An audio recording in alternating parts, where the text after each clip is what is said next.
What are some things that could change the game in 2024? And I want to look at this more from a domino effect kind of situation. Like, if this happens, obviously it impacts that specific team, but I think X, Y, and Z is also impacted because of their success or lack of success. And the thing that I want to look at first here is Auburn and the game changer that would be their offense looking very Hugh Freeze-ish in 2024. Because last year, the offense under Philip Montgomery / in the cosign of Hugh Freeze, they averaged 24 points a game. That was the lowest output offensively of Hugh Freeze's entire coaching career. So if we're trusting the numbers here, I would be very surprised if Hugh Freeze somehow, some way, had an offense that performed that way in 2024 going into his second year. The other part of this is they got some dudes now. All right, now I understand you can draw it up really nicely and you can try and put your players in position to be successful. That only works so well. Like, at the end of the day, this is a grown man's game, baby. It is a do you have the guys or do you not have the guys kind of football game, kind of way to live in college football. And they got some dudes now. Cam Coleman, I get he hasn't played a snap yet. Let's not pretend he's not Megatron. I get that we used the nickname for Calvin Johnson there. It just kind of came to our heads. But, like, that's the kind of player he is, dude. He's special. He's special. How quickly does he hit the ground running? If it's quickly, he's going to be a dog for you. Keandre Lambert-Smith. That was a big get through the portal. I think that was a game-changing get for Auburn in itself. Rivaldo Fairweather, he's built like a bionicle. I've said it many times. Peyton Thorne getting a second year in the system. You've heard me say it a lot. Spring practice was massive. Hugh Freeze now getting the sticks to the offense. That's massive. They've got major disruption potential if they end up taking the steps I think they will take offensively. I'm not telling you book your tickets to Atlanta, but you look at who they have on the schedule here. They have at Georgia, at Missouri, at Alabama. All three of those teams have college football playoff aspirations. The one I would really circle there, though, is Missouri. I think Auburn could very easily win that football game. Now, the game at Bama, we'll see what they are. The game at Georgia, we'll see what they are. But, like, I would not be surprised in the slightest if Auburn were to go into that game, beat a playoff-aspiring Missouri team, and change the whole way the playoff picture works. I also think we look at the long term here. If they have a pretty clear picture as to how this offense is trending and you see Peyton Thorne take a massive leap and you look at Hugh Freeze and say, wow, he's a quarterback whisperer. It's like, yeah, who would have thought? Who would have thought Hugh Freeze, with his resume, was able to elevate a quarterback's play? I'm being facetious, of course. That would not be surprising at all. But I think someone who probably would take note of that, this is not intel, this is just logic.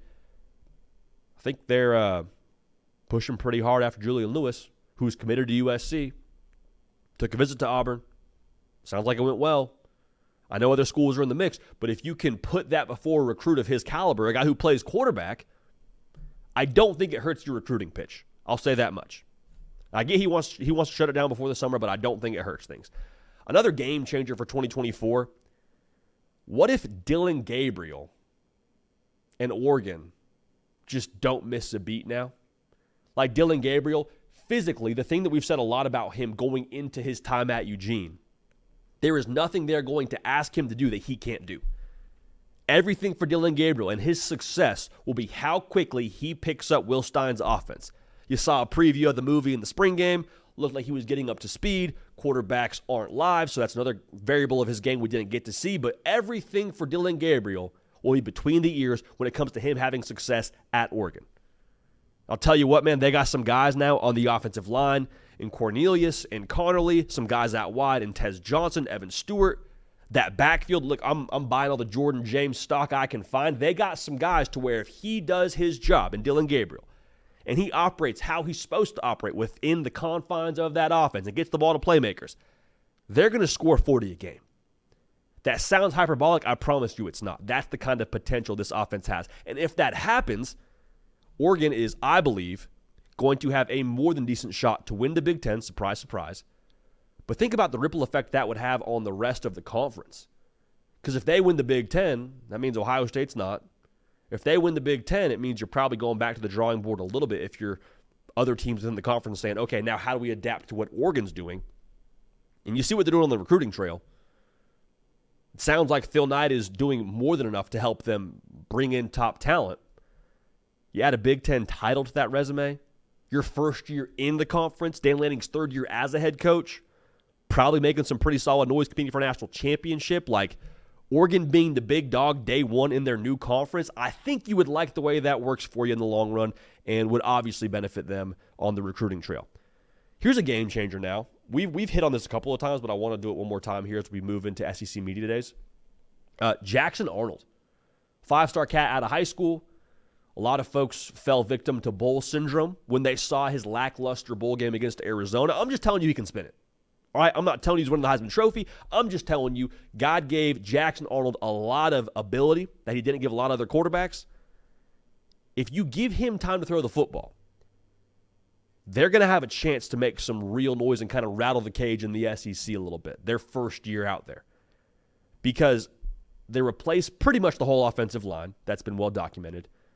But if they can make that mechanism work the way that it needs to give him time to get through his reads and progress and get comfortable, they got more than enough firepower in that wide receiver room to make something shake. Like Deion Burks is a name that I think a lot of folks in Norman know right now. I don't know if a lot of folks nationally know it. Transfer wide receiver from Purdue. People are going to know his name very quickly because he'll be on a lot of Sports Center highlights. Angelo Anthony was coming on really strong last year before the injury. Jaleel Farouk, I wouldn't sell the stock just yet. I would hold that line a little bit longer. Nick Anderson was a walking touchdown. Like, there are so many dudes for Jackson Arnold to deliver the football to, and he has so much ability to where if you can just give him the offensive line to get it cooking a little bit, I think they're going to score points. Look at the defense. I feel good about the defense. I've said that many times. Mr. Danny Stud, the man, I think is going to be more than fine leading that operation. They got a lot of production back from last year's squad as well. That was more than solid. Taking another step as they move into the SEC with all that continuity. Now, the reason why that would rattle the cage a little bit in the SEC, look at the playoff candidates on Oklahoma's schedule. Tennessee, Texas, Ole Miss, Missouri, Bama, LSU. That's 6. Just doing the math here. They can't all make the college football playoff more than likely if we're judging off of the percentage chances of all 6 of those teams getting in. I also think that the percentage chance of Oklahoma losing to every single one of those teams, I don't know that I would buy that right now. We'll see what they are early on in the year. We'll see how they progress. But if they give Jackson Arnold time, I think it could set a nice little tone for what Oklahoma is going to be in the SEC. And keep in mind, too, Jackson Arnold, only a sophomore. He's got some more time in the SEC as well and could kind of set the table for what he's going to be going forward. One more game-changing thought for us here. Look at Colorado, man. They got media days today. Coach Prime going to step up to the mic, and that'll be a lot of fun to hear him talk about his football program. What if Colorado, the game changer for them would be if they get something on the defensive side of the ball? A lot of people rolling their eyes and saying, oh my gosh, here we go again. Okay, side note, we can't be pro-Colorado for clicks and then also be Colorado haters. You always talk about Colorado. This guy hates. It can't be both, y'all. It can't be both. The more likely option is we're just talking about college football because we love it with every fiber of our being. Moving on. This would be a very big ask if Colorado is going to be able to have something more substantial on the defensive side of the football because last year they allowed 35 points a game. Now, there's some new pieces there, all right? They went to the portal, did what Coach Prime does, added some dudes, also new defensive coordinator. So there's an effort now to kind of get that thing headed the right direction. I get it. You went from 1 wins to 4 wins. I've said it before. Last year, in my book, that was a success. To have that kind of progress and to become nationally relevant, that was a success. The next step now is make a bowl game. And if they have something solid on the defensive side of the football, they can do a lot more than just make a bowl game. Okay? I think they're good enough to be in bowl contention with the roster they have right now. But if they can have it formulate better on the defensive side, that offense has got what it needs, I believe, to score a lot of points. We saw that last year. The run game, you hope, is able to take a step forward. But like throwing the football, there's no question about that. No question. They have one of the deepest wide receiver units in the country. Jimmy Horn, Wester, Hunter, Omarion Miller, like, and Shedeur Sanders throwing the football for you. Like, they're going to be in good shape on that side of the ball. So if you can allow them to play with a lead at certain points defensively, that changes the game. Because if Colorado can get up 10 points on you, Obviously, we're not saying that lead is safe because look at what happened last year in the Stanford game. But I think if this year's squad, if they up the personnel level like I think they did defensively, you can play with a lead, force the opposing offense to chase a little bit. They get out of their comfort zone, get out of their game plan.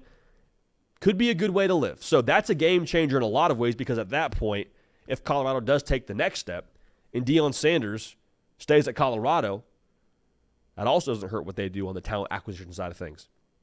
I think at that point, it removes further insecurity if you're thinking about picking a school like Colorado. You're like, okay, this is headed somewhere. This is trending a positive direction. They are going to actually be a team that factors in when it comes to the competitive landscape of college football. So for Colorado, it's taking that next step. The next step for me, putting something solid out there on the defensive side of the football. Excited to watch that. So some game changers for me when it comes to the sport in 2024. Get at me on the socials, man. Let me know. What are your game changers when it comes to this upcoming season? Hey, y'all. Thanks so much for watching. Subscribe to the channel here to make sure you don't miss an episode of The Hard Count. Also, be sure to check out other videos on the On3 YouTube channel.